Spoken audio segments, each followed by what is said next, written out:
What's up, YouTube? I'm just another guy. Welcome back to PSG. So, I've had an incredible start to our season so far. Let's get through this. Let's get into the massive game against Monaco. Briefly, I want to talk about this screen. I really like this screen. Again, it's been slightly different, slightly changed in the new Football Manager, and I really just like the player stats and how certain player stats have been laid out here on this screen. I think that's pretty cool. And also the finance screen as well. I'm really in favour of this new sort of breakdown on the overall just summary screen.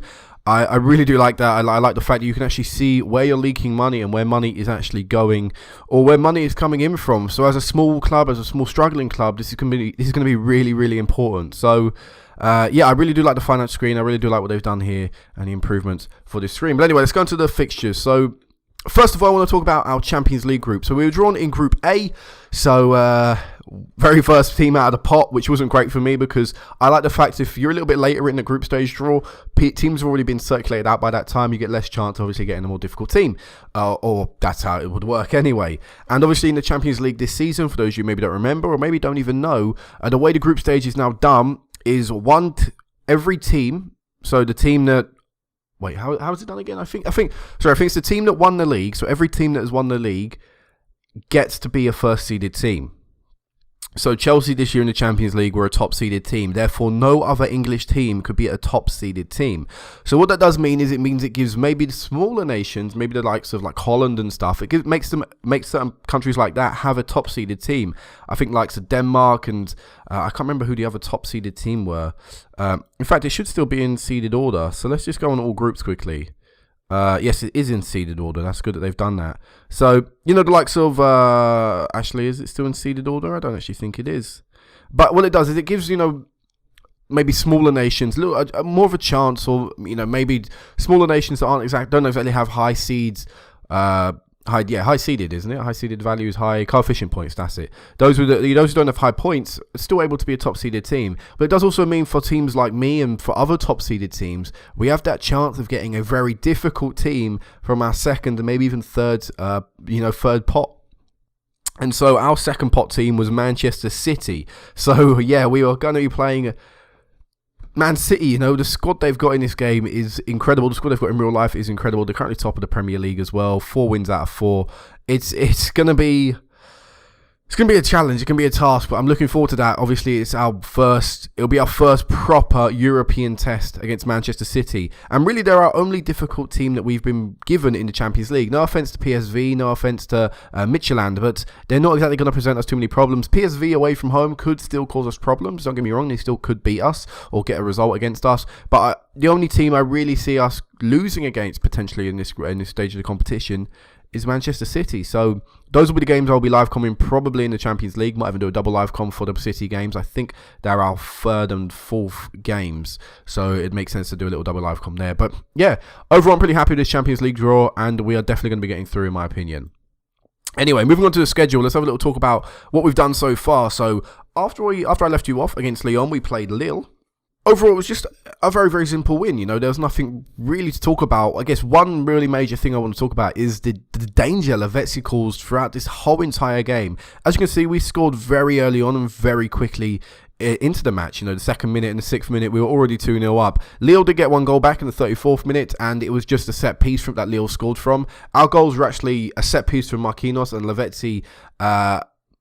Lavezzi's goal was a link-up between the left-back who played it into the box to Lavezzi, who was able to just slot it home at the far post. So, we scored a set-piece, got a goal out in open play. They scored a set-piece, but really Lille didn't present us any problems. They may have had 6 shots. They may have had 6 shots on target, and 10 shots overall. But I don't think they had a highlight apart from their goal. So it was just purely about us dominating PSG. Like I said, Lavezzi was incredible in this game. He was the one causing all the problems. I think he had a goal disallowed in this game. And as you can see by Lille's goalkeeper, Vincent Nyema, I think it is, the Nigerian goalkeeper. I know he's Nigerian. He's actually a pretty good He was a pretty good goalkeeper in the past. It was a guy I always tried to sign. Yeah, he was incredible. He saved so many attempts from Lavezzi that I can remember. So that's how we started off the league. We started off with a 2-1 victory. I don't know what's happening with the highlights here. Yeah, I don't know what happened to the highlights there. I didn't actually ask it to do any highlights. But yes, we won that game 2-0 in a comfortable victory. Like I say, Lille never really presented any problems. It was just about the fact that we'd already got the lead. We'd already got the two-goal lead. We couldn't get the third, but because we were pretty comfortable anyway. After that, we played Ajaccio, I think it may be pronounced. Again, these French names, most of the French team names I will probably butcher. It's just me, I can't really pronounce French teams. So, in this game, we had Thiago Silva return to the bench from his injury. I didn't bring Thiago Silva on. I thought I'd rest him a little bit more. But yes, he did return in this game from injury. And this game was really, really boring, to be brutally honest. We scored in the 32nd minute. It was a rebounded goal. Cavani had the shot. Keeper saved it. Parried it away, straight into the path of Pastore, who was able to slot it home. I think he was just outside the 6-yard box as well. So, it was an easy finish. And like I said, to be brutally honest, the only things I took away from this game were the 2 injuries to Kurzawa and to Ibrahimovic. Kurzawa is out or was out at the current time for 6 weeks with a sprained ankle, and Ibrahimovic actually picked up an injury, kept him out for 2 weeks, which I can't remember what I think he might have been like it was like a shoulder injury or something. So Ibra picked up an injury from this one, and Kurzawa. And that's why I say they were the only things that I actually took out of the game. The other team, Ajaccio, I think I'm saying that wrong probably, they didn't offer anything. They were rubbish, really rubbish. We couldn't break them down. Pastore was the man of the match. He was really, really good out there, and he scored the goal, obviously. So picking up the 1-0 win there. And very recently we played Montpellier. You know what? They're not a bad team, Montpellier. They won the league, what was it, like 5 years ago or something? Or maybe even less. So Montpellier aren't a bad team. And as you can see by the match stats, we didn't dominate possession. We, in fact, based on the match stats, you would think that Montpellier were maybe the slightly better team, and to be brutally honest with you, in the first half they were. We didn't offer anything in the first half, neither did Montpellier, to be honest. Look at the highlights at the bottom. There was only one highlight in the first half, and yeah, it was just bland. And I think part of the reason for that was because, as you can see, I had to make some changes because Ibra was out injured, and because I then pushed Cavani up as a striker, obviously. I then put Lucas Moura at the right attacking midfield role. He sort of struggled through the entire game. Maxwell also came in at left back, but he played well in that position. But yeah, I think part of the problem was we were playing with a slightly different attacking lineup than we were normally used to. Cavani has played pretty well on that right-hand side as well, and Ibra has been really good up front for us, getting quite a few opportunities in games, being quite involved in the build-up play and stuff. So, like I say, it was a bad first half. No one really played particularly well.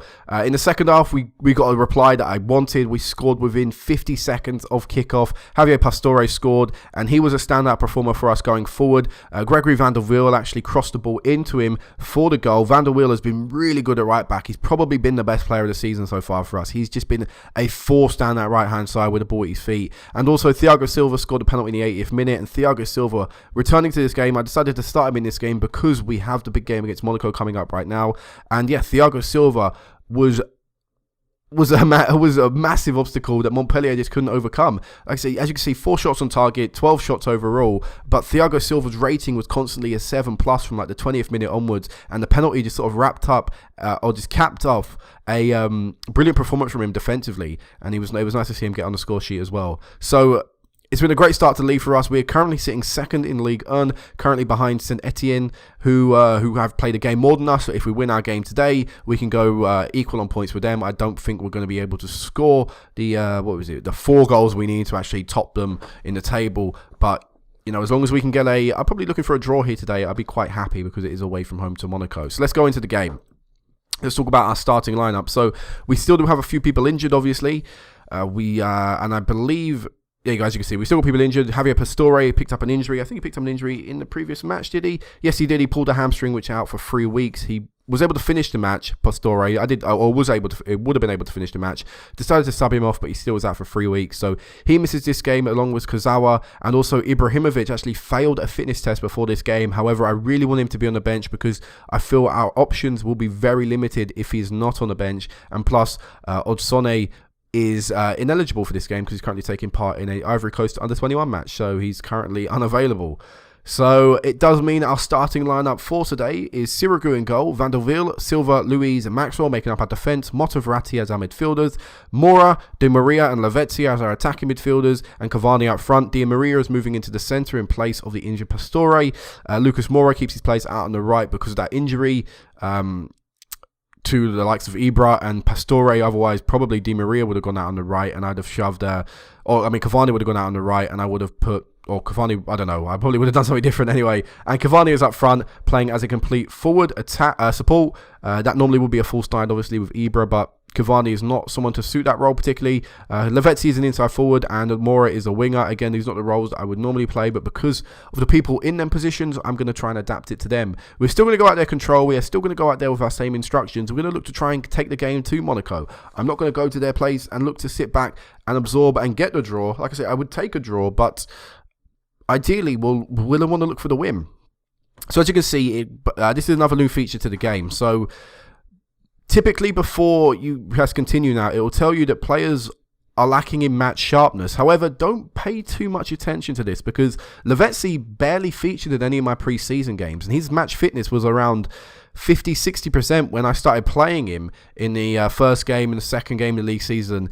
And every time I pressed submit team, it would always come up with this same message: they lack match sharpness. He lacks match sharpness and will probably struggle to see out the game. And I thought, yeah, playing as a winger, Lavezzi will struggle to finish the game, but he ploughed through every 90 minutes like it was no trouble. And the other wingers and the other players who had actually got match fitness and got up to the match readiness level, they were fine. So don't really pay too much attention to that. Although do if their condition isn't good. If their condition isn't good, then probably won't make it through the game. But Maxwell's making his 100th pit for the club and he's a fantastic servant. And obviously I'd rather have Pastore, but I can't do that. So let's look at this Monaco team. Carvalho at centre-back, really, I mean, we're going to look to abuse him. The likes of Cavani with his strength and pace, that's going to be absolute nightmare for them. But yes, Monaco have obviously their great players in their team. But they also have their weaknesses. Carvalho in defence is a massive weakness. And hopefully we can exploit that. Hopefully we can use the pace that the team we're fielding today has got. Cavani is quicker than, I think he's currently quicker than Ibrahimovic.